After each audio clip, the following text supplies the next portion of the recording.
reveal the blueprint you never drew. The set of hidden instructions you followed your entire life without ever seeing them. The original architecture of the self that's been lost to time, imitation, and habit. How can you build your best self if you've spent your life following someone else's instructions, but never read the original blueprint? Now the stakes are even higher. You have seen the autopilot at work. You have felt the identity illusion begin to fracture. The only way out is forward, straight into the heart of the design. How can you build your best self if you've spent your life following someone else's instructions, but never read the original blueprint? This question lands like a stone in a silent room. There's an instinct to turn away, to reassure yourself that your life is built on your own choices, your own values, your own design. But underneath, there's a tremor, a suspicion that maybe, just maybe, the structures of your life, your personality, your entire identity are assembled from parts you never chose. Most people live in houses built by invisible architects. The layout of their days, the priorities that steer their actions, the very words they use to describe themselves, all crafted from borrowed plans. Childhood, culture, authority, fear, approval, each one handing you another page, another instruction, another non-negotiable. Pause. Who decided what success looks like for you? Who set the limits on what's possible? Good morning, good evening, good afternoon, wherever you are. What's going on? What's going on? Of a fine, then we are ignoring the plot, because the plot is to stop democracy from working. Thank you for that, Stacy. Thank you for that clarification as well. You've been so open over the years. Your love of Star Trek, through your fiction, we're also able to get a glimpse into your creative mind.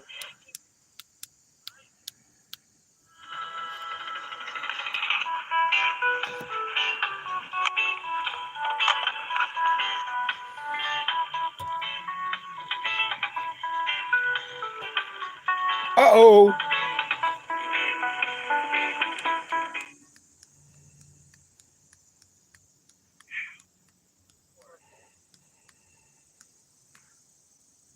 More than 20 years ago.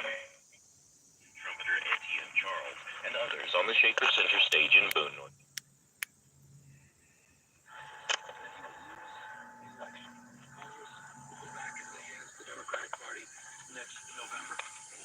California Governor Gavin Newsom says he's fighting fire with fire, signing legislation to hold special elections for the public to approve a new gerrymandered map.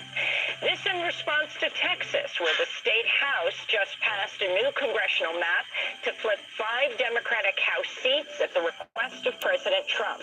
We'll get the latest. What latest? A Democracy Now! Broadcast exclusive. We speak to fired State Department press officer Shahid Qureshi. He wanted to send a message of condolence. Good morning, good evening, good afternoon, whatever you're thinking about. What are you thinking about? What do you think it is? Is it really you thinking, or is it somebody else thinking?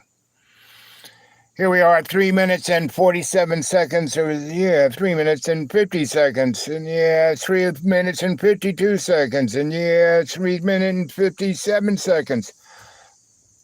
Time, what has become of you? Good old Simon and Garfunkel. Their first Bookends, that was a great album.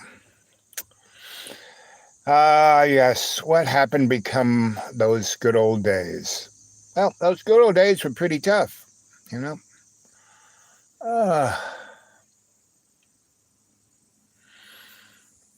Welcome to Dreamy Dreamland with your Sensie Owl Bob, this dude right here. Don't believe a word I say, you know. It's hard to believe, right?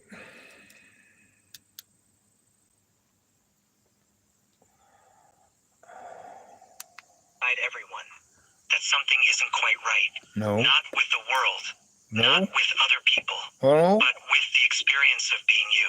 With the you. Suspicion whispers in the background while you're stuck in traffic, waiting in line, staring at the ceiling before sleep finally takes over. It doesn't shout. It's a static hum. A glitch in the ordinary humdrum of life that suddenly spikes when you least expect it. Drum, drum, hum, Is hum. this all there is? Have I ever really chosen anything for myself? Have you really ever chosen Slices anything? straight through your routines and comfort zones. The gnawing sense that you might be playing a role. A gnawing sense that you might be playing a role that you didn't write. That is a gnawing sense. It kind of gnaws at your... What is it gnawing at? Met me. I am not overly impressed, and I do not take myself so seriously. I make mistakes. I have malapropisms, and Malapropism? decisions that Oh my God, I have malapropism. we should have done something else. I try my best when that happens. Oh, what happened? To be honest with myself. Oh, honest with myself. Well, I can't do that. I can't be honest with myself. No, I can't be honest with myself. No, I can't. No, I can't. No, I can't. Busy, interesting day. All of my electronics kind of have failed. So I took them down to my buddy who's my... Yeah, that was me being ventriloquist. I was talking without moving my lips, if you didn't notice. Everyone. That something isn't quite right. No. Not with the world. No. Not with No, it's not right with the world. Oh my God. being you. The suspicion whispers in the background while you're stuck in traffic. I can almost hear it. Waiting in line. Before sleep. It should have been driving the car. It doesn't shout. It's a static hum. No, that's just Tennyson. Is this all there is? That's all there is. Have I ever really chosen anything? Have you really ever chosen anything? That slices straight through your routines. Right, straight through your routines. Gnawing sense that you 1, might be 2, playing a 3, role. 1, 2, 3, 1, 2, 3, 1, 2, 3. Woo! Acting out a character Woo! that someone else imagined for you. They imagined it for Waking you. up is not a gentle process. Nope. It is violent. Wake up! Most people are never truly awake. They move through their days as ghosts in their own stories, living the same cycle, speaking the same words. Oh, what was I doing? Brain surgery. Oh, I was asleep. I was walking through it. Doesn't just guide your car on the highway. No. The repetition is so complete, so seamless, that you don't even see the bars of your own cage. Oh, look at those. Pause. There's a bar. Here's the hard truth. You are not here by accident. No, you're not. You are not destined to drift. Nope. There is a way to seize control, utter control, over the direction of your life. Which way? Not with empty slogans. Not with shallow motivation. Shallow not motivation. by chanting affirmations and hoping something changes. What's going to But with change? conscious creation. A process as precise as surgery, as potent as wildfire. Happy National Christmas Day. Yeah, why don't we wait till December 25th? Your voice cracks. Which is really just a Roman holiday, right? After that movie, Roman Holiday. And designing the blueprint for the person you Because want to become. Jesus was really Right now, born you're running as on a old Virgo, software. if you didn't know The that. days blend together because you're living on patterns you inherited, not choices you made. No? You wake up and become the person you've always been, not the person you could be. Yes. Not- Here's the paradox. Not the person you You're are. both the jailer and the prisoner. You hold the keys, You are the but jailer you've forgotten and what the they prisoner. unlock. Look closer. Every time you feel a flash of inspiration and then watch it die under the weight of Oh my routine, God. that's your old network. Oh my God. Every dream that fades by lunch, every resolution that dissolves before February, every plan that falls victim to the monotony of the ordinary. That's not your fault. But it is your The monotony of the ordinary. thing. Then it would come with all the...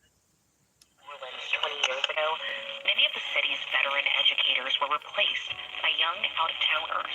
The people that did come down. Yeah, that's, you know what today really is? The 20th anniversary of the hurricane in New Orleans, right?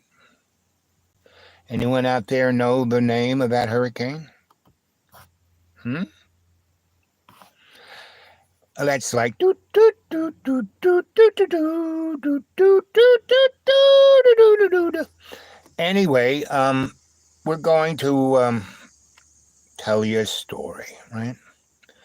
So that hurricane kind of blasts into the Caribbean and then goes into the Gulf of what would become the Gulf of Donald Trump, and then goes into New Orleans. And different parts of New Orleans, it just seemed to rain. Other parts of New Orleans got obliterated.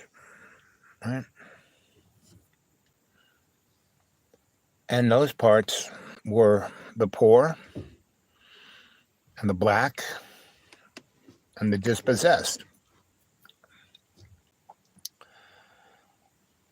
And I was in Roanoke, Virginia at that time. And I was working for Habitat and for the good old mission and for the good old people who are really are near and dear to my heart, the Salvation Army. And what we did immediately, we made in Roanoke, in our shop, in this guy's shop, hooked up with Habitat, we built walls, right? That could be put together and had outside part and inside part. And we brought wood and sheets of processed plywood for being watertight, right? And so we had 4 or 5 flatbed tractor trailers with this and our tools, and we cruised into New Orleans, and it was quite interesting. I mean, this is like we cruised into New Orleans maybe a week and a half after their event. And we came down 95, we went to 10 through Florida, Mississippi, and into New Orleans off of 22.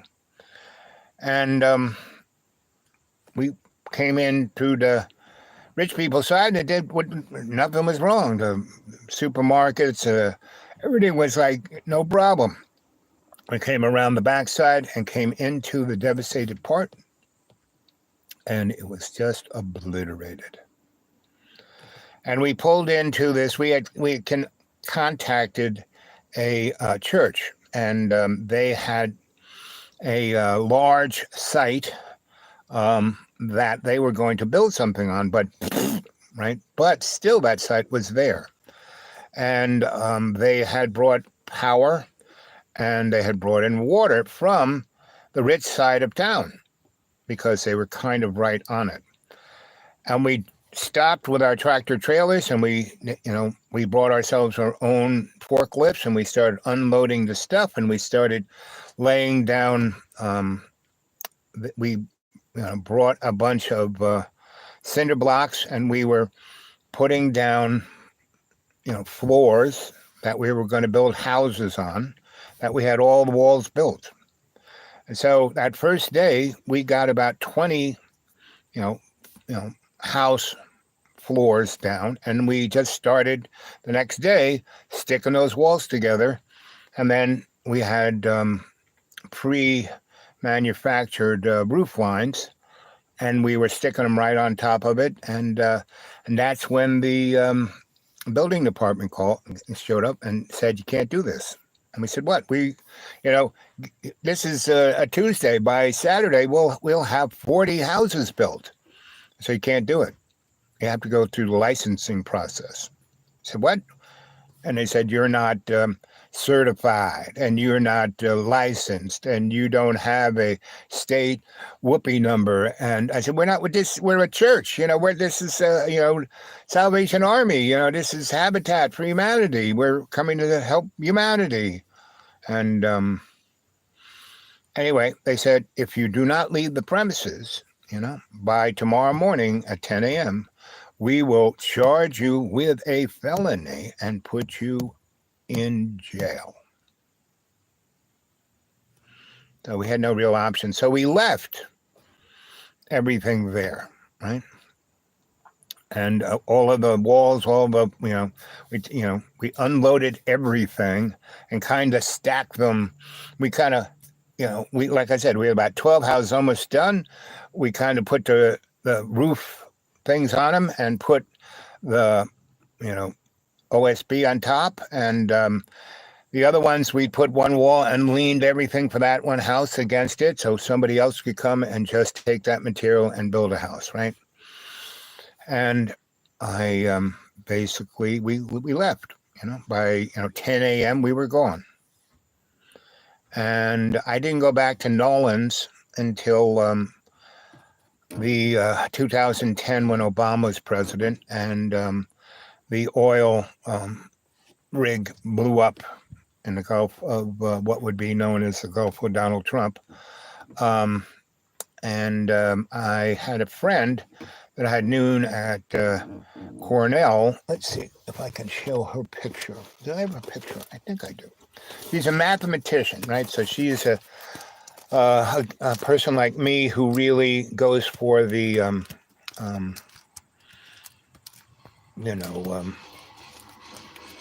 demographics, right? But the numbers of the demographics, right? And where is she? She's here someplace. Oh, there she is. There she is. This young lady right here.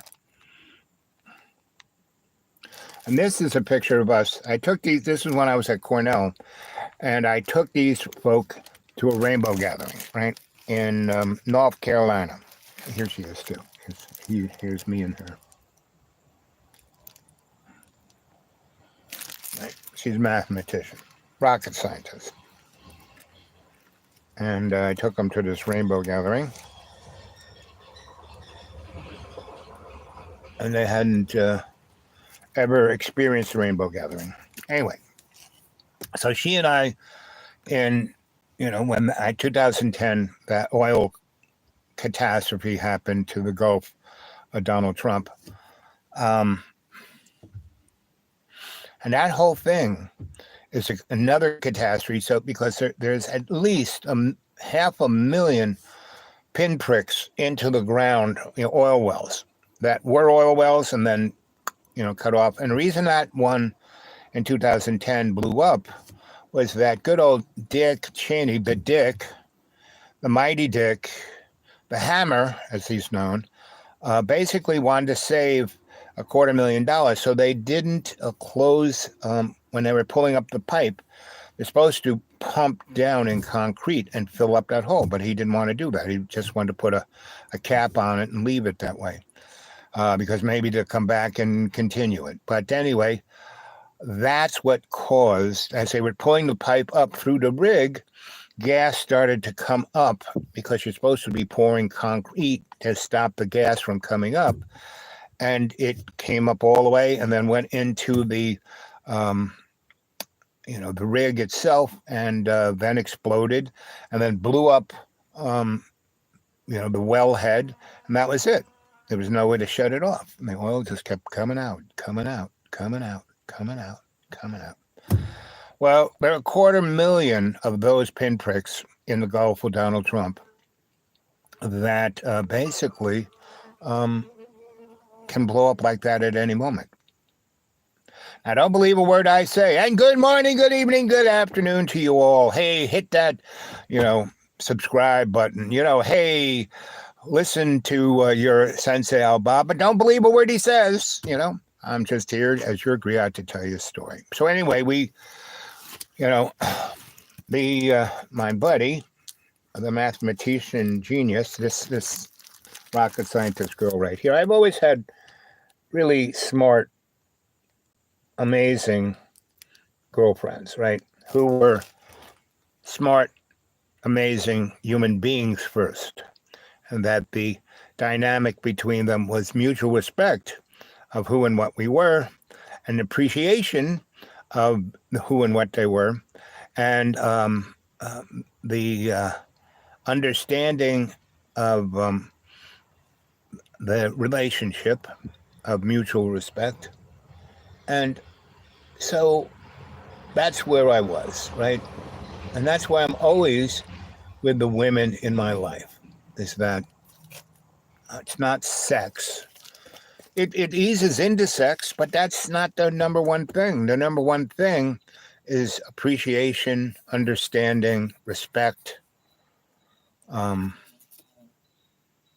and having a good time, right? And sex is hormones, right?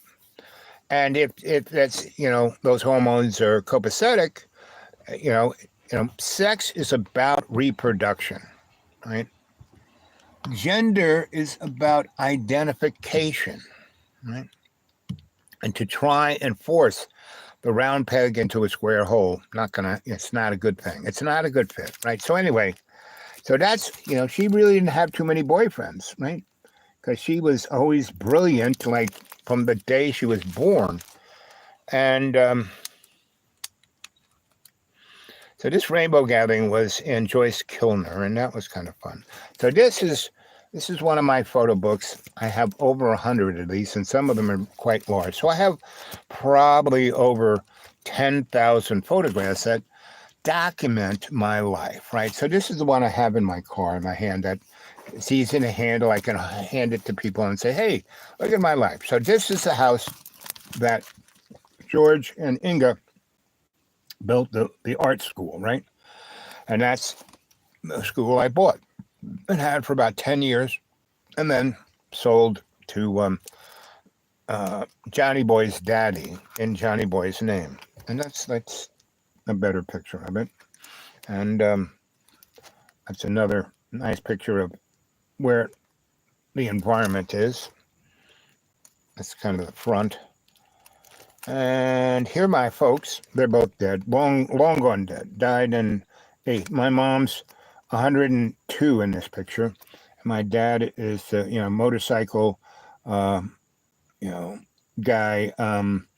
He was 95 in that picture.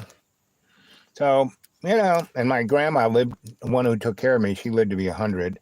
So, I think there's times, so here's my dad him and I having a good time. And that's what I told him. Dad, I'll take care of you when you're in your good shape. And we just got kicked out of Walmart's because they had this big column of beach balls. And I took out the little metal guide and they just went out and we started kicking them around. And my dad was kicking them around because he was kicking them at me and I was bouncing them off my head. And we made quite a mess and we got kicked out of Walmart's, and that's what that picture is. We were having a good time. Here's my mom, right? And this captures my mom really well. This is when they went, they're going to one of their clubs where everyone kisses their ass. And Mar-a-Lago, this is Mar-a-Lago. And this is the day my sister got what she wanted for her whole life. And that was appreciation and recognition that she mattered, right? And here's the picture of, they went to the courthouse and my sister got the, whatchamacallit, power of attorney. But she didn't. That was the quite amazing thing. She didn't get it because what she got was just the name and thing, because, my dad's attorney had the power of attorney, not hers. So anyway, so here's my sister after going through this process. And she comes to realize that she's just used as a dupe. If something goes wrong, she'll get blamed, but she'll have no power. And here she is. She's holding back the tears, right? And my mom, look at it. She's like looking just with disdain at my sister, right? So, and here's my mom, like dressing her down, like not knowing her place, right? My mom's 103 in this picture, right? So, but my mom was loads of fun. And if you kept her on the tack of being loads of fun, anyway, and here's the picture of my mother looking at me saying, yep, see what happens? Better toe the line, boy. Right? So, but my parents were no worse, no better than most, right? I mean, the thing was they shouldn't have had children. And most people shouldn't have children. In America, we have totally the wrong idea of marriage. Oh, I love that person. Oh, my parents, they loved, and they were married for 75 freaking years, right?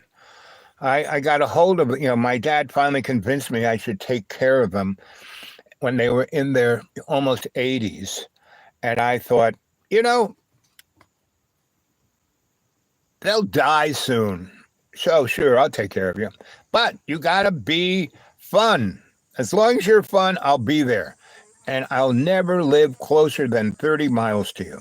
So you can't just call me up. You got to come here right away. I have a friend, his mother, because he lives like 4 miles from his mother calls him up at 4 a.m. There's a rat in the house, and there's no rat in the house, but he has to come up. He nearly kills himself because he's driving his vehicle like half asleep, and then he has to go to work, sleep deprived. Anyway, that is the illusion of romance. And that's why they make so many movies about it, because it's all mind frickin' control. You make no choices. And when you do, you freak out about it and worry about it. And then every reason why you shouldn't do it comes up, right? So, let's see. Oh, this is a cute picture. Here's my dad. And this really kind of denotes my parents' relationship. My dad's in the background and my mom's in the foreground. And she's like looking down at my dog. And like, she was a dog girl. She loved puppies, right? When Bella had puppies, she just was, she was so freaking happy. So here's my girlfriend, the smartest human, right? And here we are at the Shoreham nuclear power plant in 85, I guess, give or take. And so this was, when I helped set up the Stop Shoreham campaign. That's what it was. It was to stop the Shoreham nuclear power plant, and it was a campaign. It wasn't an ideology. It wasn't a wish. It wasn't like, granola. It wasn't hug tree. No, it was a campaign. Everything we did was strategic. Like, first thing we did, I gathered all the statistics about what the plant was, right? And then I decided on what I was going to, what was the narrative going to be. And it wasn't that nuclear power bad, no. It wasn't that these people are capitalists. No. It was that the people who were building this plant didn't know what the fuck they were going to do. They were trying to squeeze a 500 megawatt plant into a 100 megawatt plant building that was already there. And, they had never built a contractor who was Long Island Mining Company. They never built, they built steam plants with coal, They were like a cousin of Con Edison. And it was owned by J.P. Morgan and then owned by the Rockefellers. And they were using the Price-Anderson Act, which was passed in the 50s to, basically greenlight nuclear power plants all over America so they could cook uranium and make plutonium. The cheap, quick way to make bomb-grade material, right? So, because to make the super high fissile uranium isotopes, like the little boy bomb, were very, very, that's what the Iranians are doing. They're really not cooking uranium. They are using centrifuges. They're taking yellow cake and making it into heterofluoride and then zipping it around and turning it into, the fissile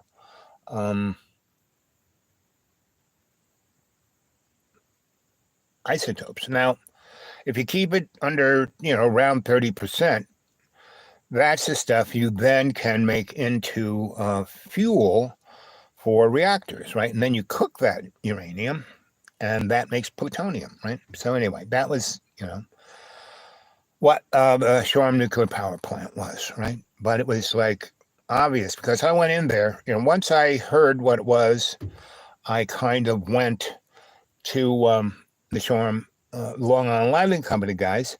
I went to their gate and said, "Hey, who's in charge of media?" They said, "Oh, that's Larry." And so I said, "Can you call Larry and say there's a filmmaker who has, you know, you know, a pedigree of electrical engineering and working in the nuclear world in New Mexico, and now I'm a filmmaker and I want to make a film of the validity and righteousness of the Shoreham power plant." And so he calls, and he came there in this little, golf cart and took me, I followed him in past the gate and parked in the parking lot of the guest, got in his golf cart, and we had a little tour of the plant. And we went back to his office and we had a little lunch and, a couple cocktails. And I said, and he had, about in that hour of tour and all of that, he had his people look me up. And there I was, son of an Air Force colonel, guy who's, electrical engineering background, guy who worked in, for one of the most prestigious high voltage companies in nuclear power, and worked at Los Alamos and Sandias and Kirkland Air Force Base and a whole bunch of other things like that. And, so in the cursory just surface, hey, this guy looks pretty amazing. And he's a filmmaker. Look at all the films, had my own production company in Newark, right? And so he says, "No, this is great." So he goes, "So what we want you to do is kind of make your script, the shooting guide, that's what it's called, or schedule, and which basically says all the different shots you want, and the story, and each shot tells a story, right? And you have the basic plot line of the story, and all of that is in movie things is called the pitch, right? So anyway, I do that. I actually have it kind of because I already had an idea what I wanted. And I said, "This is what I want to do." And he said, "Well, I'll bring it to the board and, his higher ups." Anyway, so within a week, he said, "Yes, so let's do it." I said, "So now, it's like summertime." I said, "How about, it's like July or August." I said, "I'm doing a whole bunch of other things. How about September, 5th. And he says, "Yeah, that's a Tuesday. That's great. Sure." So I go to my mom and I say, "Mom, I want to make you a movie star." And my mother never went out of the house without looking like a movie star, like a queen, right? Just, she just never not looked amazing. I mean, when they put her in the ground, well, when they incinerated her, they didn't put her in the ground. They basically. So here's Christine on the line, right? And here we are. And so this was within a couple of weeks after I put that movie on Manhattan cable and 7 million people saw it. We started our own local Long Island Life community, right? So so every day we were out there, we had some, news guys. I mean, from all over, not just Long Island and New York City, but Connecticut, and anybody who was within 100 miles of that plant, their TV guys came out and did shoots of us every day. I mean, that's how you get it. You get the word out, right? And the other thing we did was the major reason that plant was going up is because of Wall Street. And so we were the guys who did this is in 1985. We were the first to do a Occupy Wall Street, right? Because that's the guys who were, had the political juice. I mean, later in like 88 and 87, we were taking Wilco to court, right? And we were winning every fucking thing We took them. We went to the Supreme Court twice and won. And then the good old, Ronald Reagan decided an executive order saying, sorry. So, and that's where Donnie got the idea from. So, I was also part of a thing called the U.S. Psychotronic Society, and that's kind of a very interesting kind of group. It's kind of taking Tesla technology and moire technology and exotic esoteric technologies and bringing them into like the paranormal, because that's what the Manhattan Project was. It wasn't just about the atomic bomb. It was everything that Nikola Tesla was playing with, right? So anyway, I was part of this thing in the early 70s at the UN, an NGO called Alternative Technologies. And our two things that we did that we hit it out of the park, I called up UNICEF and I said, hey, UNICEF, who's your statistical people? Oh, we have an office that has every kind of, how many people are starving, how much food is, how many calories, how many this, what's the rainfall, what's the crops, how many sheep, you name it. And so that was part of UNICEF. So called up that guy and I said, okay, I have two questions.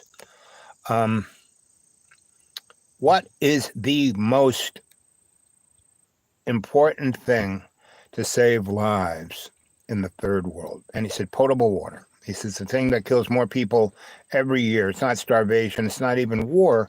Those two things are big ones, but the real thing is potable water. The people die of diseases and, you name it, from drinking dirty water. I said, oh, okay, so that's number one. So that was our first project, potable water, right? Number two, what is their, biggest environmental / garbage problem? What more garbage that the industrial world puts upon them? He goes, oh, that's easy. There are these 2-liter soda bottles that are all over Africa, millions of them. And he said, because people buy soda, A, for the sugar rush and all the above, but that's also a container for water. And also it is, a liquid they can drink that's mostly water that won't kill them. I mean, the sugar will and artificial stuff will slowly kill them, but it's a lot less killing than, the gooky feces full of water. And I said, okay. So I put my little Tom Terrific hat on. I was sitting in our little office, which was a big closet on the 20-something floor of the UN building, and we had a great view at either end. Our closet was about, 30 feet wide by about 180 feet, or however wide that whole building was, because our closet was where they had the chillers, the things that heat and cool. All the big ducts come into these chillers that heat and cool, the floor. So every 10 floors, there was a closet like this at either end of the floor that cooled about 4, floors above and 4 floors below. And anyway, so they gave us that, right? And so it had these sets of windows on either set, that, ones on the north side, no, west side, west side, I don't know. Anyway, west side. Looked at towards the Hudson and Central Park, and the ones towards east looked at the East River and the bridges, like the Brooklyn Bridge and the Manhattan Bridge and the Williamsburg Bridge and the 59th Street Bridge, right? And you could see between all the bridges the Statue of Liberty down there, right? And so that was quite a fun little space. I mean, it's really, nobody wanted it because it had this background noise of the chillers. And one of our first little projects was we got this 3M makes a kind of very, very, very, very dense rubber plastic. And it's, those beds, your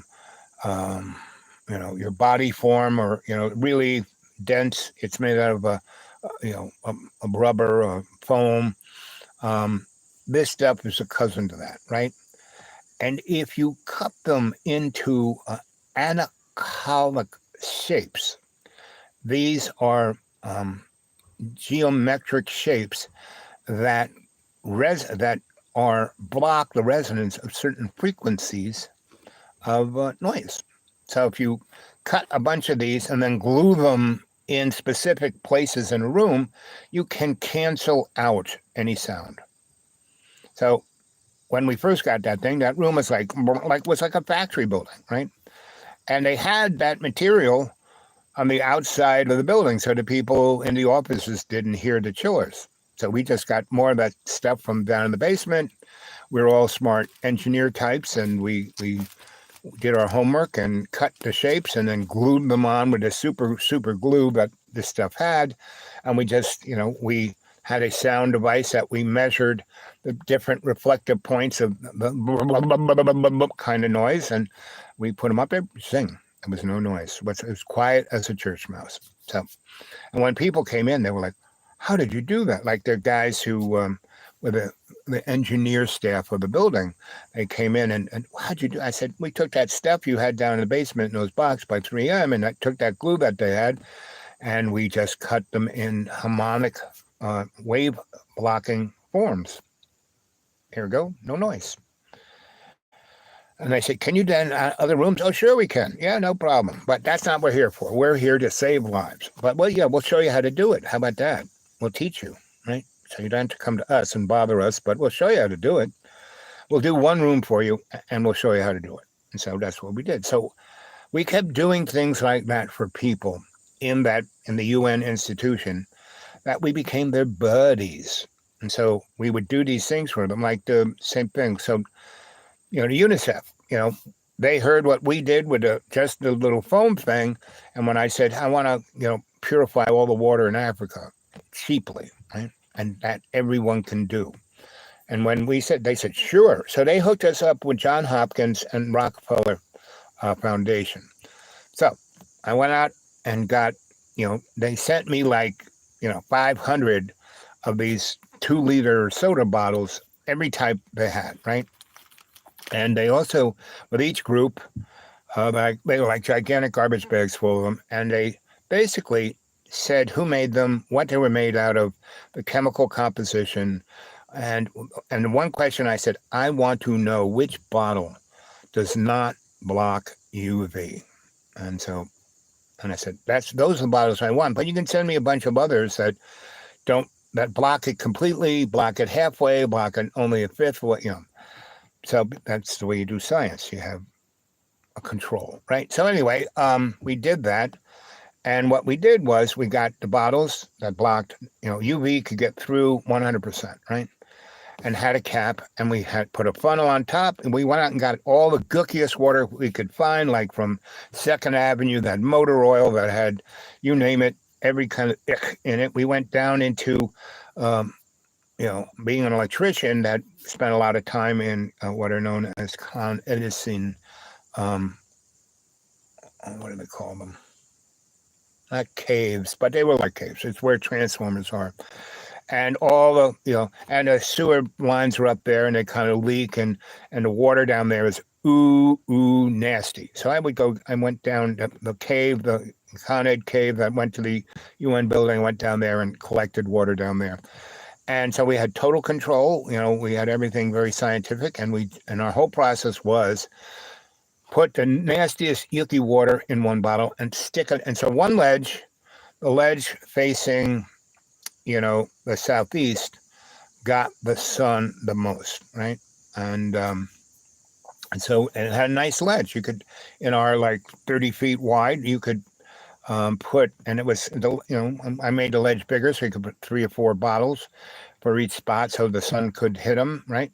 And, you could put 100 bottles on that ledge, right? The control, right? And so we would do, first all the gooky stuff, and it would let the water go, stay in the bottle, but all the gook would, just go out to the bottom, right?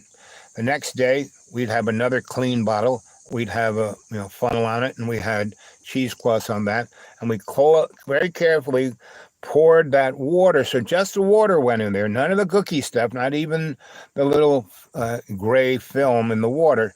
We just poured the clearest part, which was about 3/4 of the 2-liter bottle. So a liter point something, right? And we did that 4 times, right? And by the time we got to fourth, so we had a control of about 7 bottles with each thing. And we sent 2 off to John Hopkins and 2 off to Rockefeller to say what that water was, what was in it, the first one. Then the next one, we sent 2 to those guys, the next one. So they all had each one of those 4 sets, 2 bottles of each 4 sets. And, we did about 100 trials of that and showed without, and it only took us 2 months to do that. And it showed that we could clear and make potable water by just doing that. So UNICEF figured out a protocol on how to educate everybody in the third world how to do that, and they did it. And within the first year, they saved 5 million children's lives, babies' lives. And it worked great for 3 years until someone decided to put the UV blocking material in all bottles. And so when those bottles start showing up in the third world, it took another 5 years for that process to become null and void. By that time, I had left. Once I heard what they did, I basically left. The other thing was we made a basic solar oven so you could cook anything just with the sun. And all it was a cardboard box and a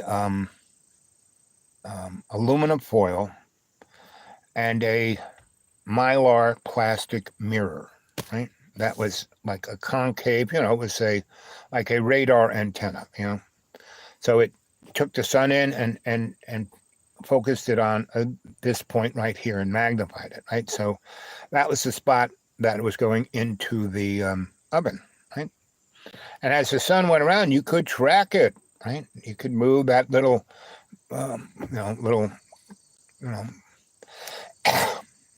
bowl-shaped mirror, right?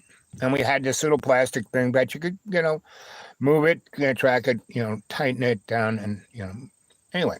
So you could cook anything. So they wouldn't defoliate their whole country by cutting down wood to burn, to cook with, right? So those were our 2 big things, right? And then from that, so we got a lot of really amazing. So this guy, he was a bigwig of the UN, Clarence. So he was also quite an engineer, and also he was from Africa. And he was very wealthy, guy from Africa, engineer, right, physicist, and he was a high member. He was on the whatchamacallit council, He was a big wig of the UN, right? So he was my the guy who watched out for me. He had my back, right? And so this is Preston Nichols' butt. I was being, a cheeky monkey taking his butt picture, And this guy was brilliant. I don't know if you can see his little device there, right? That little device, right? Made from like 1920s stuff. And it was a scalar amplifier. And he could take a stereo with a record, analog record was better than a tape, but a record, and especially the old 78s were the best. And he would have a very nice A&R turntable and a nice amplifier, and then he'd plug it into his little device right there, his scalar amplifier, and then kick it out through some nice speakers, and the music that was played, whether it was orchestra or someone singing, it was mind-boggling because you felt in your body not just the sound, but the emotion that was in the person's heart and soul when they were performing it. It made everyone cry. Just mind freaking bog. I once played Stevie Wonder's first, on Stevie Wonder, his first one that was like, whoa, this guy's a genius. I think it was 72.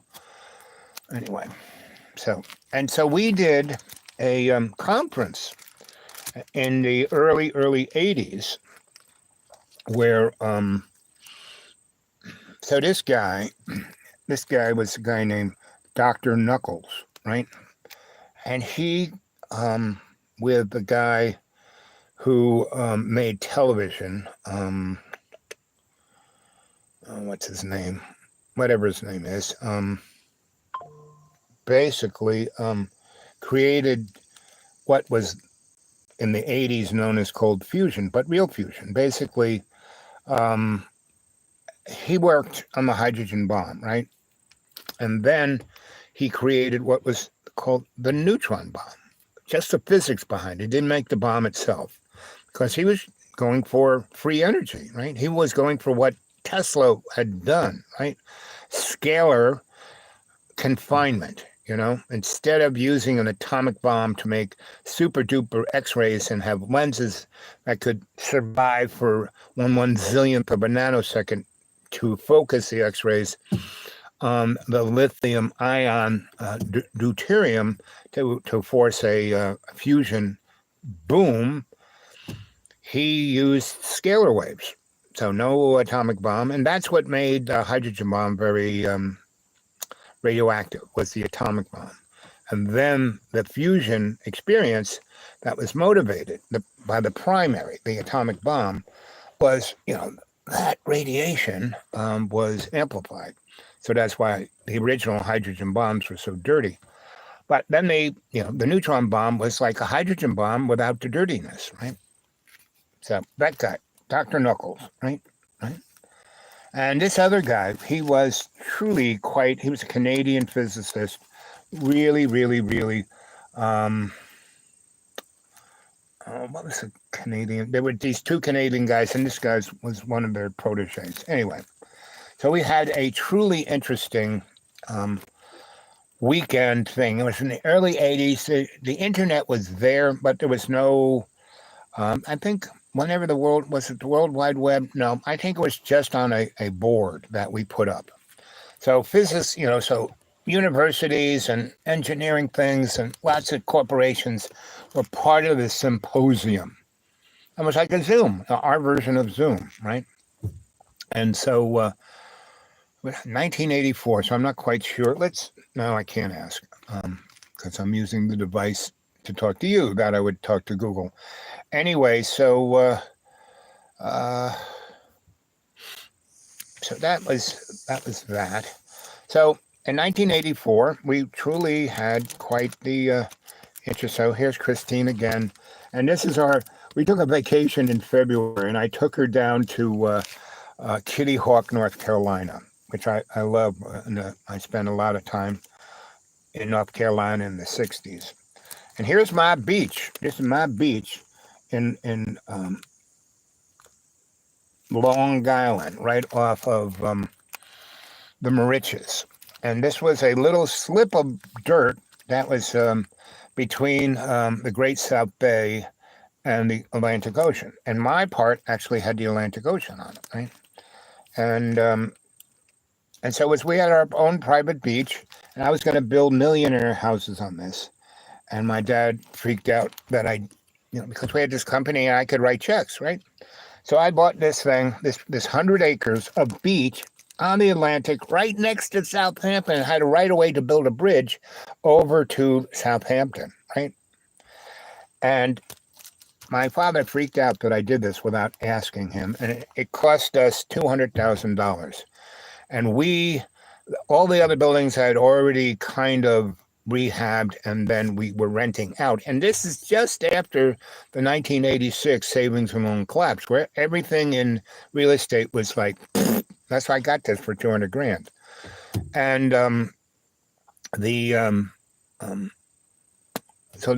We had like 6 buildings, and I rehabbed them. I rehabbed them all in less than a year, and built my parents a house, and was starting to build $1 million houses on this.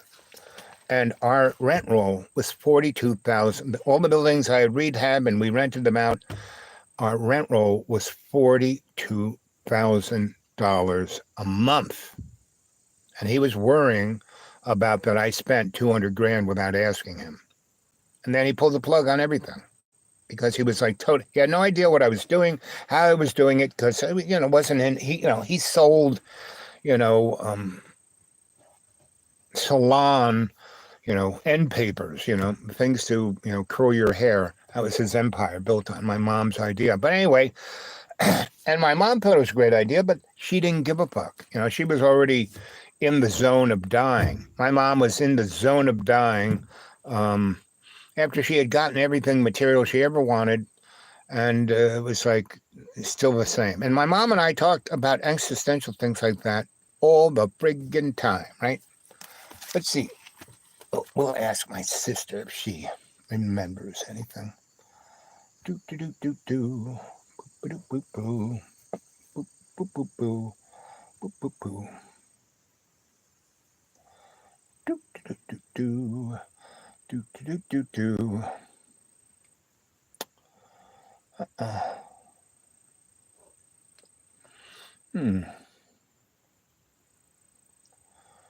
Do do do do do. Do do do do do.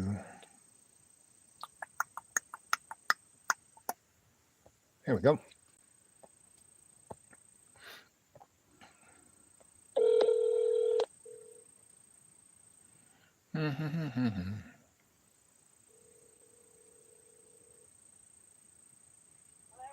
Hey there, sweetie. How you doing? I'm good, Al. How about you? Oh, I'm great. I was just, you got any time just to talk about the good old days? Actually, I do have a minute or two. So I wanted to know, what was the first time you realized you were a baker? I don't know if I realized I was a baker at this point, but when I started baking, Al, was when I'd come home from, I think it was college, it may have been high school. I helped Mom doing the Christmas cookies. Uh-huh. I was always intrigued by them. They're so delicious or whatever. I wanted to learn how to make them. So, Because my new girlfriend is a baker. Uh-huh. I mean, she has a baking company. She makes wedding cakes. She's a serious baker. A serious baker, yeah. And baking is like rocket science. I'm a good chef. I'm a good cook. And I've had a lot of restaurants in New York City and all over the world. But that's like art form. Baking is rocket science. Well, I mean, I never looked at it that way, Albert, but I mean, definitely science is involved in it. No, but if I'm cooking and, I start out, my secret to really good cooking is to cook it over 3 days, because what most people do, it's either undercooked or they burn it, like a roast or what? You know what, Albert? Yep. I've been expecting this call. Okay, go on. It's probably better for you to. Yeah, call back. So anyway, what I was trying to get at was my oldest sisters. I wanted to ease her into telling me the history of our family from her perspective, right? Not from mine, because don't believe a word I say. And I tell you all these stories about my family and me growing up and all that kind of stuff. So I was going to ask, get her into that, because she got into really baking, right? So when I said it's science, it's kind of the fact that she doesn't understand that it's science, So all she can do is cookies, right? Whereas cakes and pie crusts and like my mother was German, and I helped my mother bake, right? And I, helped her. And so I would kind of, sieve the flour, and she'd go, "You're doing it wrong. Do exactly this way," right? And I remember one time we were making a bunch of pies, right? Because we had all these apples, because we had this house that had been an apple orchard, right? And then this guy sliced up the farm and built houses on it. And ours was the one that had a bigger chunk of property, so he didn't mow down everything. And there were about 20, like in the North 40 of our property, where we didn't mow the lawn, let the grass grow. And we shouldn't have, because everyone got ticks. Ticks, ticks, ticks. It was unbelievable. Anyway, but my parents didn't even know that high grass causes ticks. Anyway, so there were all these apple trees, and my mom's, I said, she'd go get some. I said, I can't pick apples. Where's, I can't get up there. She said, no. This is what you do. You get the hose, right? And all the apples that fall, because, by the time July came, the apples started falling. And so she said, you go out there with a hose, you hose them all down, which gets the majority of the yellow jackets and stuff to fly away. And then you rake them up, into this plastic bucket, and, take it over to where the porch is, fill it up with water, and whatever, yellow jackets or whatever, they'll drown. And also the cookiness, whatever left is, and you get 4 or 5 of those buckets, and then, I'll come out, right? And so she'd come out, and she'd have a strainer, and she'd pour the bucket into the strainer. The water would go out, the yellow jackets would be dead, and then she would have me there with this kind of, what do they call it? It's like a squishy thing, right? It's like got 2 arms, and you put stuff in it, and you go, right? And so she says, all the soft ones, the brown ones, all of that, just do that, right? And I would do that. And then she said the other ones, she had this other really neat thing that we'd like screw onto the side of the porch, and you'd stick an apple that wasn't squishy onto it, and you just turn the thing, and it would just take the apple peel off, right? And then I put them back into the strainer, like the colander, and then she'd bring all that stuff up, and she'd be the gushy stuff. She'd have in a big pot, and she'd be boiling it up, right? And she would be seasoning it. That's where I really got into raisins. My mom sweetened not things with sugar, but with raisins, right? So she'd throw the raisins in there, and a few other fruits, and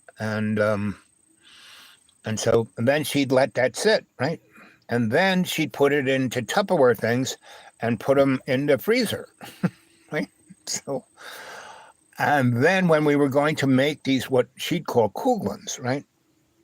And so, and they like a pan, but it was flat, and it had this rim that had this springy thing that you'd put the rim around it, and you pull it tight, and it would snap, and you'd be like having a pan, right? And we would make the dough, and we'd make this butter dough, and she had there's this process that you turn the dough. Now they now have mixers with paddles that do a great job, and you don't have to break your wrists. But she had me there rolling the dough, and it's a real specific process. So she had me do it for the first, 89%, and then she'd do the rest, right? Because there's this thing between 89 and 100 that if you do it too much or too little, it's going to be shit, right? So she would do that last 8 or 9% and make it perfect. And then we'd roll it out, right? And all the things, how much butter, how much this, how much that, how much flour, and we would, put it in a thing that would like sieve it. It kind of, you put the flour in, and you did, and this metal thing went around and pushed it through a, like a screen. And so it kind of took the shaft of the wheat off. And so, anyway, so that was doing that. And I was so I studied all that with my mom, and I would make stuff with her, and she would, as I got better and better. I mean, I got the apple thing down, not a problem. She never had to show me twice, right? Sieving that was easy. Just do this, and you make a big bowl of flour. That was that one. But doing the butter thing with the dough, I could get to 80% in the right way, because all it was the same action round. But I tried to, that last 8%, never quite got it, because it was like she would take she had little toothpicks into it, and this, and she had all these things, so it was like science. And specifically, like to the microgram of how much wheat, how much baking soda, how much this, how much that. And if you were just a little bit off, because the stuff she made, the crust was flaky and just unbelievable, mind-boggling, right? And she had all different types. She had, she made them with broken up cookies that she made. My sister was talking about the cookies. She would break the cookies up and then put them into the dough. That was like mind-boggling, right? And she did that for cakes. She was really good at cakes, but it took too much effort, too much time. She didn't want it. The Kugeln thing, she liked the Kugeln, right? And she liked vanilla ice cream on her Kugeln. And so she would just make it for herself and me, and my grandma. My grandma was, my mom really couldn't. My mom's idea of cooking was getting a block of frozen vegetables, throw it in boiling water, basically getting steak and cooking it on a frying pan, for 20 minutes or 10 minutes, and that was it. And then she'd wrap it up in aluminum. And then my dad would come home, and he liked to talk, so he would start the charcoal thing, and then do the barbecue on the charcoal thing, right? He liked, so she would cook. That was how she cooked. That was dinner, right? Steak and potatoes. She was Irish, so she knew how to bake a potato, So, and when she wanted to get fancy, she made these. It was like, she really didn't do this very often, but I did. She would boil a potato like 10, 15 minutes, not right, or not even, with the skin on, just like wash the dirt off and boil it. And then, again, she put it in the colander, let it cool down so you could touch it without burning yourself. And then she would cut the potato in half, and then she'd score, she would take the big knife and push down and make little X's, XXXXX, right? And she had made a butter sauce of garlic and thyme and dill. She liked dill. I like dill. Oregano and a few other things. And she would make different sauces. So you could have like 20 of these half potatoes, and one would be hot, one would be cold, one would be really buttery, one would be buttery and dill, and one, So they would go on a sheet, right? A cookie sheet, right? And then she would cut an onion about that thick. She'd get an onion, peel it, and just make big cuts, right? And so the potato has got this crosswork in the potato, and it goes down half of the depth of the potato. And she would cut it in, not to cut the skin. And she would, and the potato's still, not hot, but warm. And she would slather on the butter sauce, right? And lots, until those crevices were full of butter sauce. And that's why you wouldn't cut the skin, because then the butter sauce would ooze out the side. Now it's kind of in a little cup of potato. And then she'd put the onion on top and slather more of the juice on top of that, and put it on the cookie thing, and put it in the oven, right? And she'd put it at 250 for about 10 minutes and then turn it off, right? And she'd look at, and the onion, she'd cook it at 250 until the onion was cooked, was soft and buttery and all of that, right? And then she would stop. right? And then she would, as dinner time was getting close, she would put the the things on the broiler, and then until when that, and she'd watch it, because soon as the onion got like crisp on the top, right, she'd turn the broiler off, pull out the thing, put aluminum over it all the way around, and stick it back in the oven, and then continue cooking, the rest of dinner. And so that was, and the other thing, if you didn't have steak, she loved fish, and she got into this cooking thing where they have paper bags that don't catch on fire if you put them in the oven. And so she would just take the fish and have she'd either buy it, but she had the butcher or whoever debone it, take one side of the skin off and the other side of the skin stay, and she just season it, put it in that paper bag, and stick it in the oven and cook it like for 10 minutes. And again, turn up the oven and just let it stay in the oven. And then, after maybe, and she would cook it start doing that process maybe half an hour before everyone's sitting at the table. So she'd cook it for about 10, 15 minutes, turn off the oven, everyone's sitting down, she would take it out, slice it up, put it on, and it was pretty amazing, right? So that's my mom's cooking, right? Now, my grandma made these, lasagna, eggplant parmesan, and 5-course meals, right? My mom is 3, right? So, boop, boop. Oh, there she is. Okay, you're back. I am. Yeah, Right, it was right. just Suzanne. Her mother's birthday is tomorrow. Yeah. So we were talking about, her party and everything. Right. But anyway. Yep. It So was funny about me and baking Albert. Yeah. I mean, I did it because I love to do it. right. And, what I always felt a kinship with our German grandmother. Yes, exactly. And I did. Yep. And I love baking bread. I really did.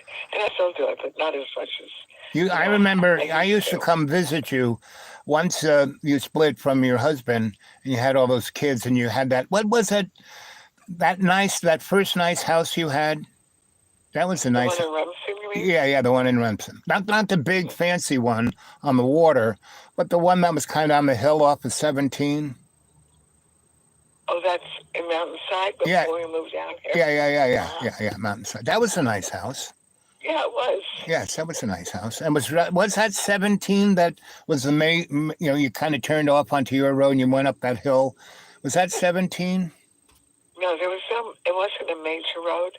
I mean, the major road that you take to get to it was the Parkway. Oh, okay. And then, you'd go through Westfield and then you go up the mountain. Right. And get to Mountainside. Right.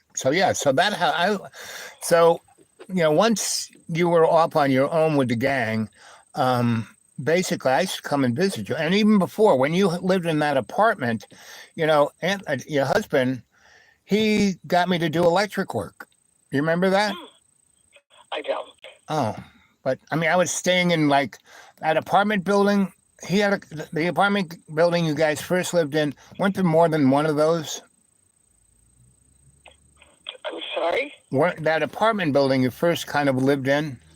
Right. That they owned, right? Right, Mr. Masuka. Yeah. So didn't they have more than one of those, or didn't they? Was that the only one? Well, he built a lot of apartment houses. Right. So anyway, so then he got me to work on when it wasn't like a big job. Everyone's kind of living, most of them, and then he'd sell it, and they wanted to rehab it, and he would have me do that. But anyway, I used to hang out with you and the gang, and when your husband left and you just had the gang, The gang happened, Albert, when I was in Rumson. Right. So yeah. I'm not in the apartment or not in Mountainside. Right. Anthony left when we lived in Rumson. Right. And so, did you stay in that place very long? No, I couldn't afford it. Right. No. Whatever. Right. That's a period of my life, Albert. I don't really like to dwell. Okay. So anyway, I'm just saying that I saw the tableau of all of that, and not because I was all over the place myself. It always works out, Right. and it did. Right. But I remember you cooking bread all the time. That's what I'm kind of talking about. And my girlfriend, she makes bread, but she makes money. She makes wedding cakes, right? Mm-hmm. And she doesn't make the big fancy ones. What she makes is layered cakes. They're about the size of a hubcap. Okay. And so you got a group of 100 people at your wedding. The dessert comes and it's this amazing cake. It may not be that gigantic wedding cake, but it's an amazing cake. And so anyway, and she has me helping her these days. Oh, good. Yes. Well, the one who's truly become an amazing baker is Alex.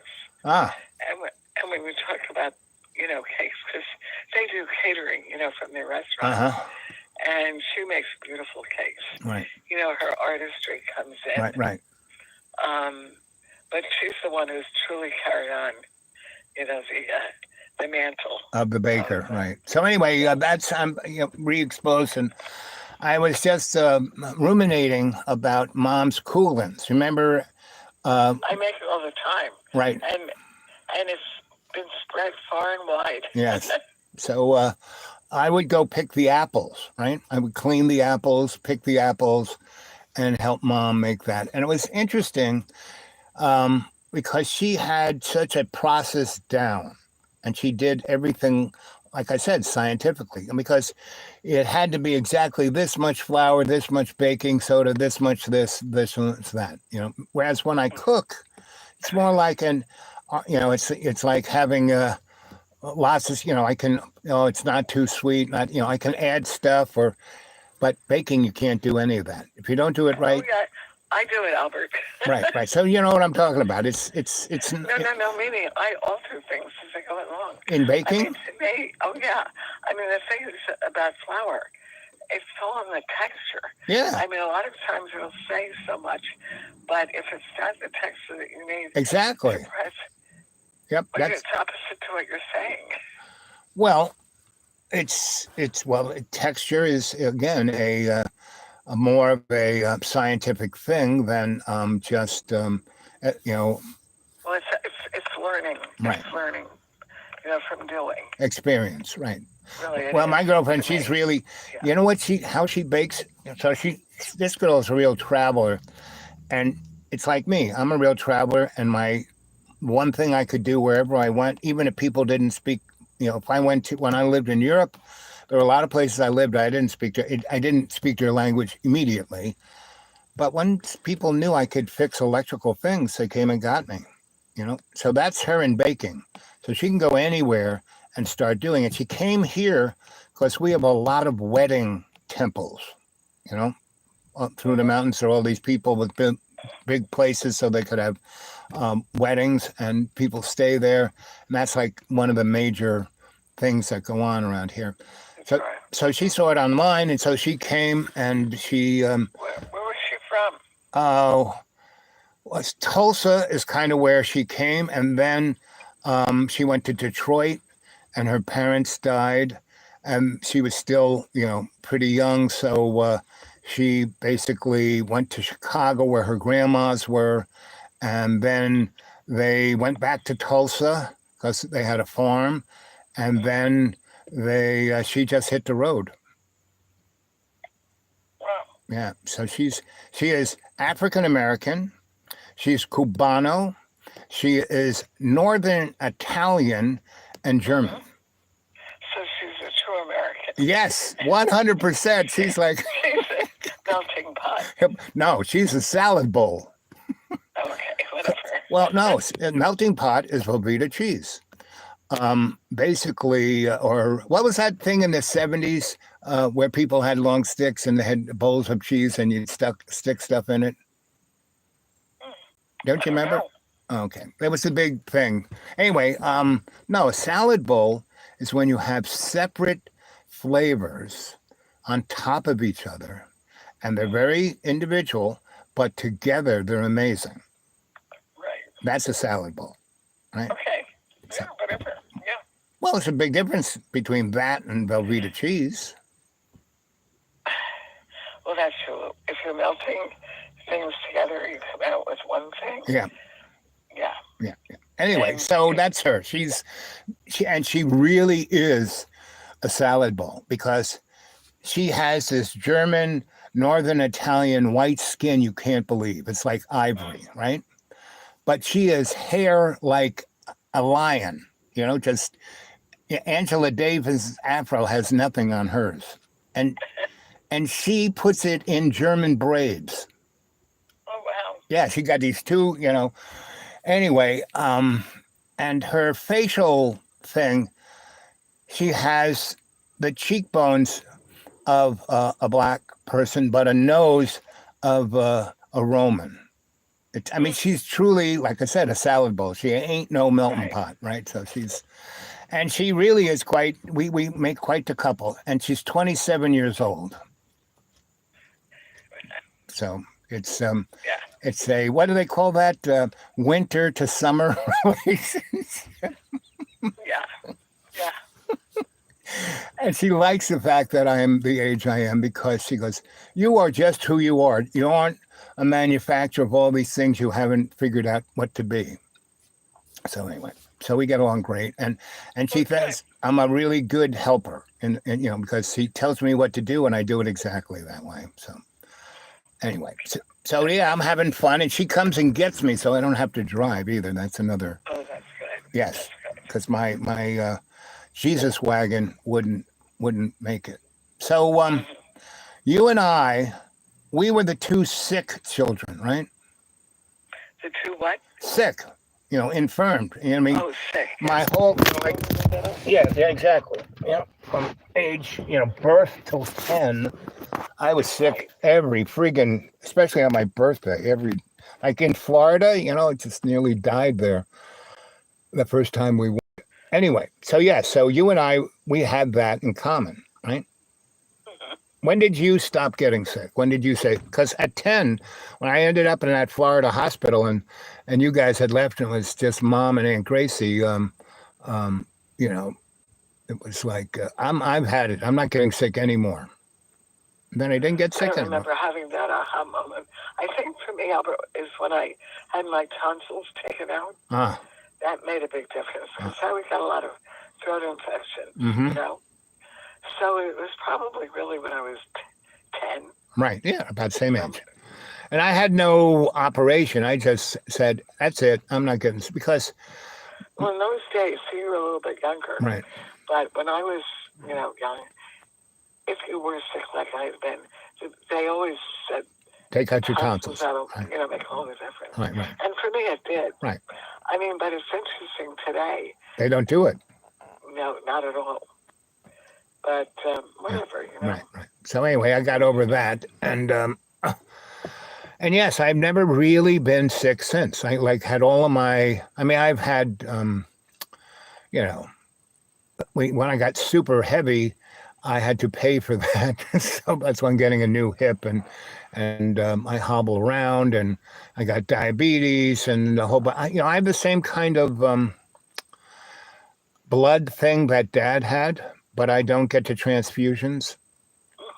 I kind of have this other thing that kind of knocked that out, but genetically I have that because when I got really sick in 2014, they did every conceivable test on me.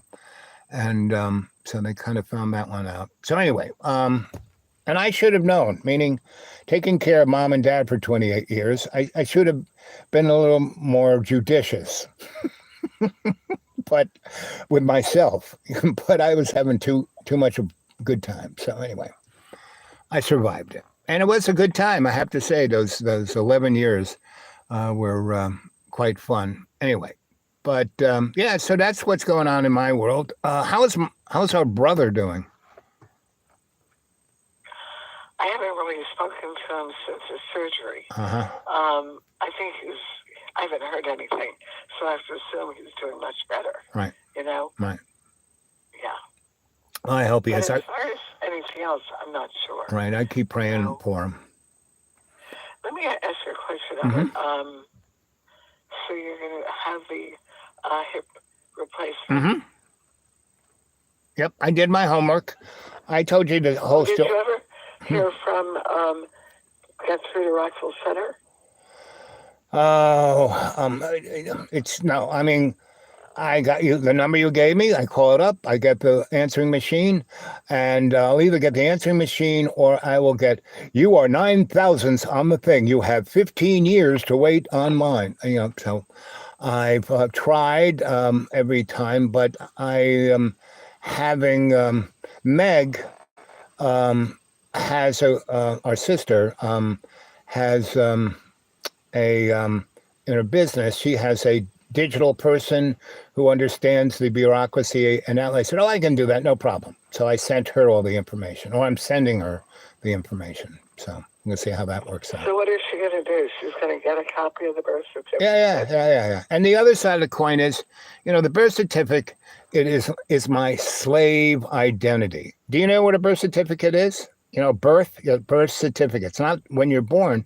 It's admiralty law. It goes to we are property. It's a ship. That's what a birth certificate is. It registers our landing. Did you know that? Did you know that all the birth certificates, all of that stuff, all around the world, is admiralty law?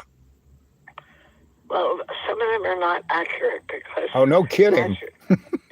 Roger's mother, they had her birth date incorrect. Well, I would say 90% of the information is wrong. It's because I've been dealing with a lot of bureaucracy, not just for me, but for all the stuff I'm doing, the community center and other things I'm involved in. And it's mind-boggling how inept, corrupt, et cetera, these systems are. And if I have friends who are archivalists, right? These guys, they're like hooked to libraries, but they're not like librarians. They deal with documents and history and all that. And they archival it, meaning they stick it there and this whole process is it. So it's what it is, not just what a book says, right? So, and it's just mind-boggling to hear the stories these people tell about everything. How the common denominator to all of this is who has the money, is who is telling the story, and where the information comes and goes. So everyone complains about how terrible it is right now. Nah, not so much. It's been way worse in other times.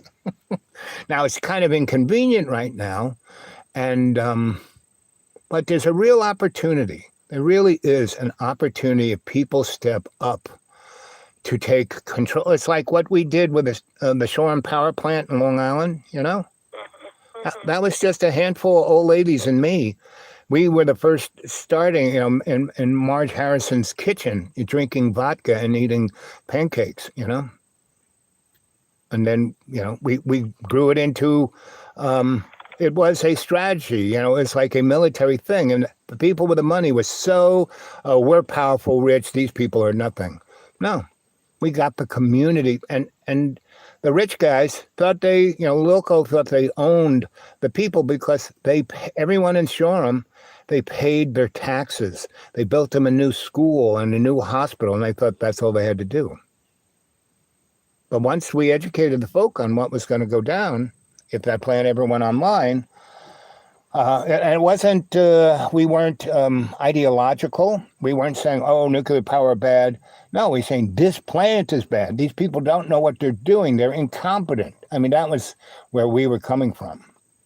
Not that that capitalism was bad or nuclear power was bad, or none of the above. But these morons are going to kill us. And that's how we stopped it, because we proved it, showed it, beyond a shadow of a doubt of it. And then we got everyone in that end of Long Island to say, I don't want to die. And it was just across the Long Island Sound to Connecticut and Massachusetts and those states over there. That were just a few miles away from that plant. And they came. And so whenever we did a move, an action, we'd have 50, 60,000 people. And as it got close to opening the plant, we did that every weekend just to show, guys, if this ever went south, we only have 50,000 people on the Long Island Expressway. Just imagine 2 million trying to get out of here. I mean, stuff like that, right?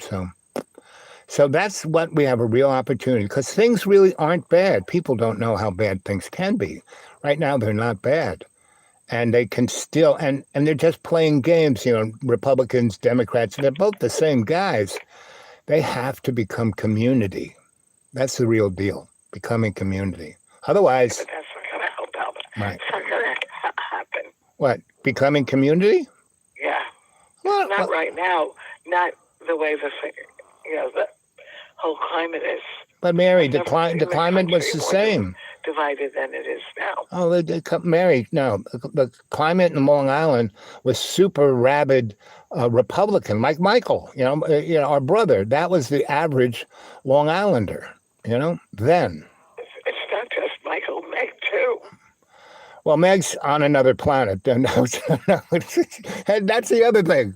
Not every crazy is the same crazy, right? And some crazies really are crazy. So that is the real deal, is when people start putting each other into a silo instead of looking at them as individuals.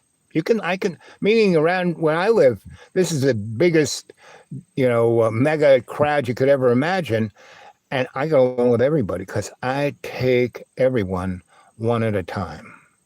I don't look at them as that they're in a silo. Ooh, I can't talk to this. Like, I don't know how many times, more than 10 times. Meaning I can't tell you how many times it's been, but I've had people, because I've been here a long time, and I'm pretty well known and pretty obvious because there's not many of me around. But I've had a number of people go, "I'm going to kill you." And I don't know them. I have no idea who this person is.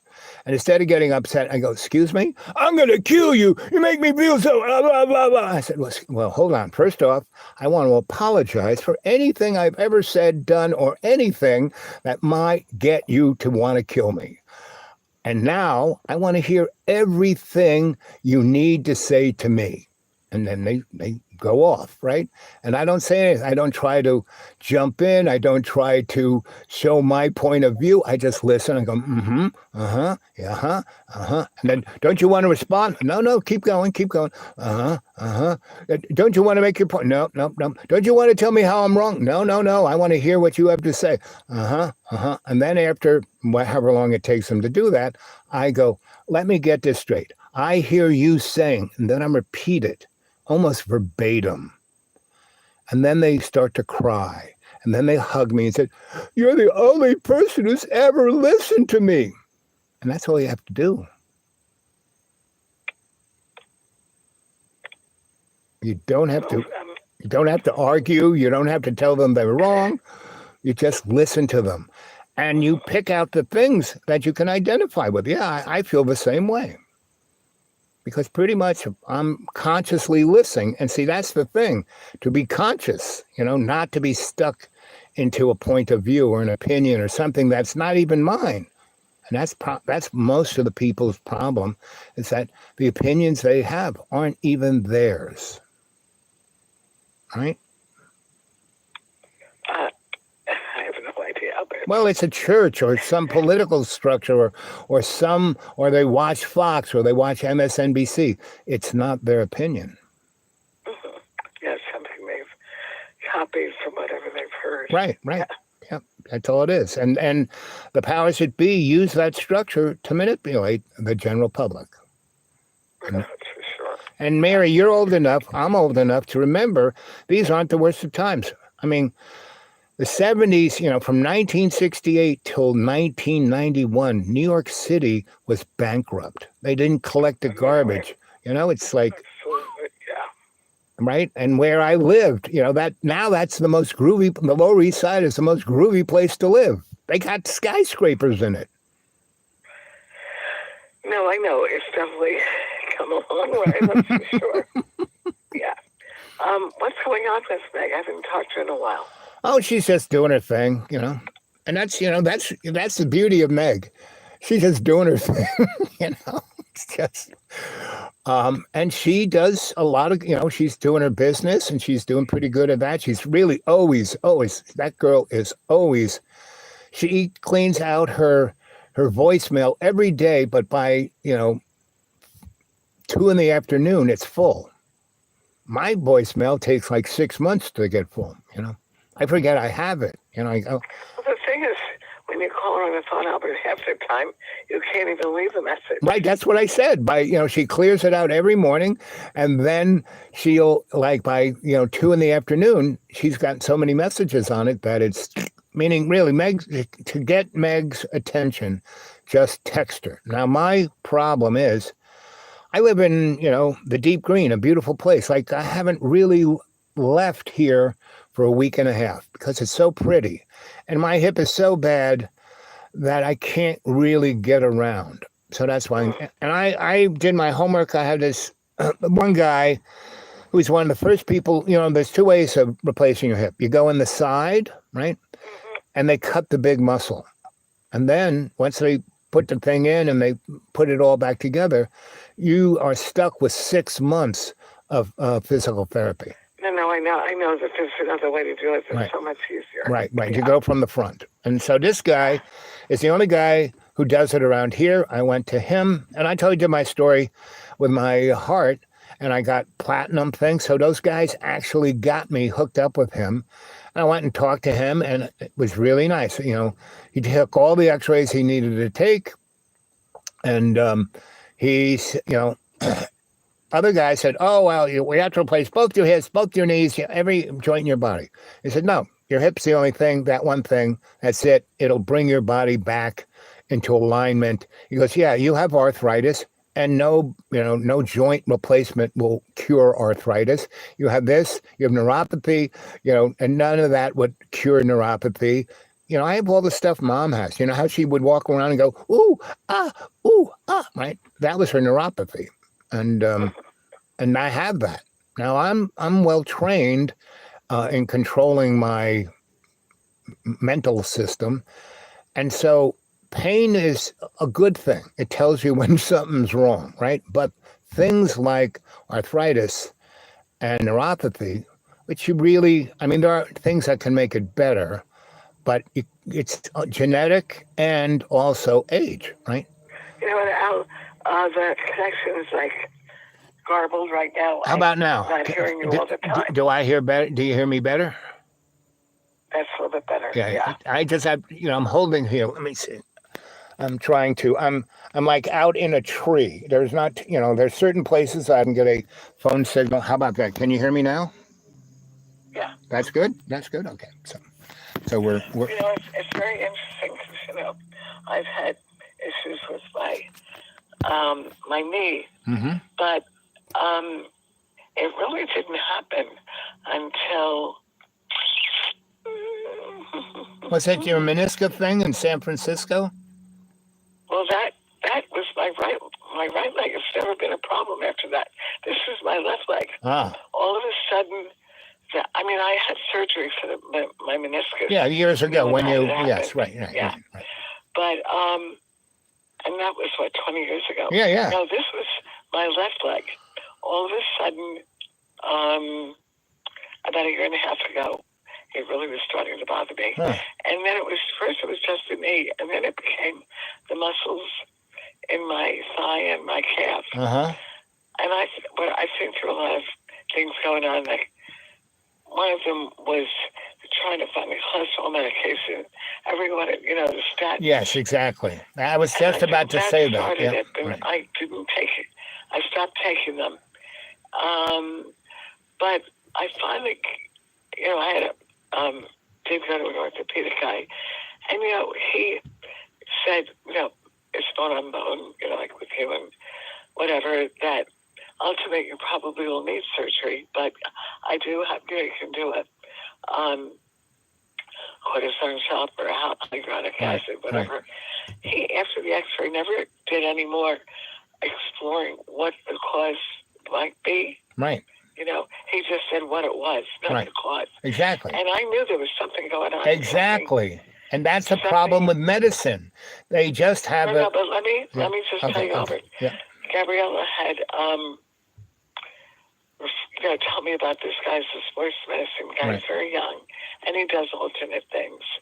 And so he thought part of it may have been my back, right? Which when he did give me a cortisone shot there, it did help my thigh and my calf, but my knee was still hurting.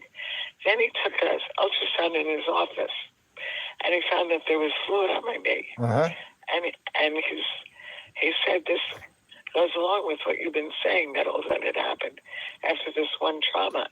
Because with arthritis, if something happens and the knee is traumatized, the body does things to protect yes, itself. Yes, exactly. Yep. Mm-hmm.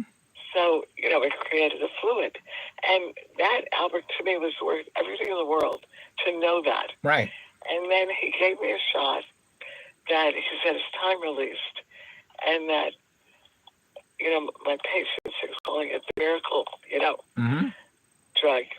And honest to God, once I had it, I had no pain. And how long ago was that? About 3 weeks ago, almost a month. Okay. Well, what I've learned, about I've been involved in alternative medicine, since the 70s, and I had a lot of training in lots of different disciplines. I kind of got to go now. Okay. Roger just got home. Okay. We're babysitting Fran's dog. Uh-huh. So, whatever. Is it a big dog, a small dog? What kind of dog is it? Well, the thing is, he's the sweetest thing in the world, but he's blind and deaf. Oh, yeah, that works. And it's really a challenge in every way. Yep. But they were taking Lucy back to college. So the whole family, drove her down. Right. Whatever. So Hamilton is with us. And, as I said, it's a sweetheart. But Roger just got back. I want to see how everything's going. Okay, doke. Well, love you. You take care of. Yep. So let's... okay, keep up the baking. Well, it's way fun. So it's all good, as I always say. Okay, honey bun. Catch you later. Take care. Yep. Bye-bye. Bye.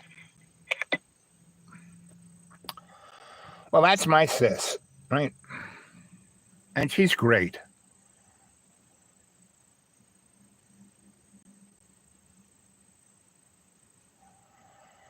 And, the thing about my sister is she's the oldest, right, of all of us, right? So she thinks that she should rule like my mom did, but no one can rule like my mom. My mom was Adolf Hitler and Marilyn Monroe put together. And my sister's neither of those. My sister isn't ugly, but she's not Marilyn Monroe, right? And my sister was her prettiest the day she got married. She really was. It was like, it was pretty amazing. And but the guy she married was a jerk. And that was one of my other things I wanted to talk about, was that how us in the West get married. Oh, it's all about love. It really isn't. It's all about...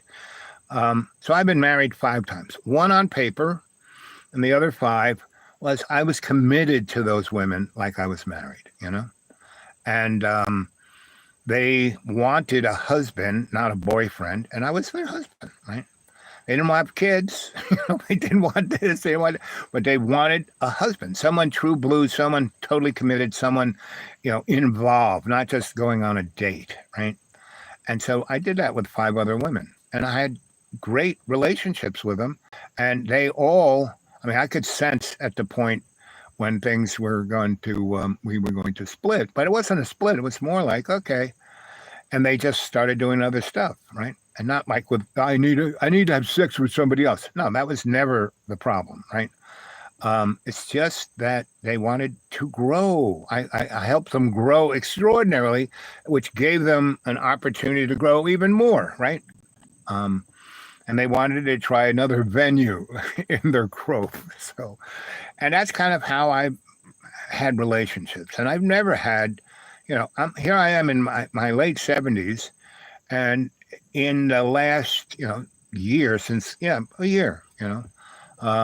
last September till now, I've had 2 amazing, what I call affairs to remember. I had my superhero girlfriend that I was with for about 4 months, right? Maybe a little bit more. but we didn't live together. She was being a superhero, going to catastrophe because she's an adrenaline junkie, well-trained military girl. And then towards and she wouldn't, when we were working together on the event here, we were with each other a lot. And then she responded to things because poor Kentucky just has catastrophe after catastrophe. And most people don't realize there have been 7 major floods in the United States that were considered 1,000-year floods, like the flood that got done in Texas. And the one that got done in Texas basically got a lot of press because the first day, close to 200 people died, right? And they didn't, 100 and something people died right off the bat. They had the bodies there, they were dead. And then the other 70 or so, they found them under piles of rock, which is around here. That's kind of the people who were missing were found months later. So anyway, superhero girlfriend, she was great, amazing. I've told you stories about her, right? And now my new girlfriend, who's a baker girl, right? And I told my sister about her, right? So anyway.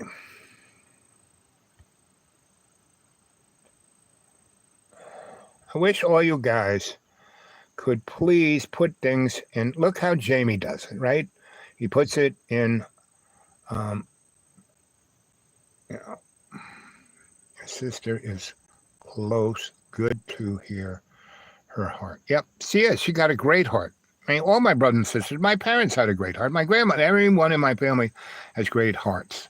But pretty much everyone on this planet is controlled by this mechanism. And I was trying to explain it to my sister, where she, that's when she wanted to get up the phone, when I said that, when she goes, how you, so I've been trying to get me, because I want to get on, I've been offered to go lecture, teach, do things. I need to get on an airplane, right? And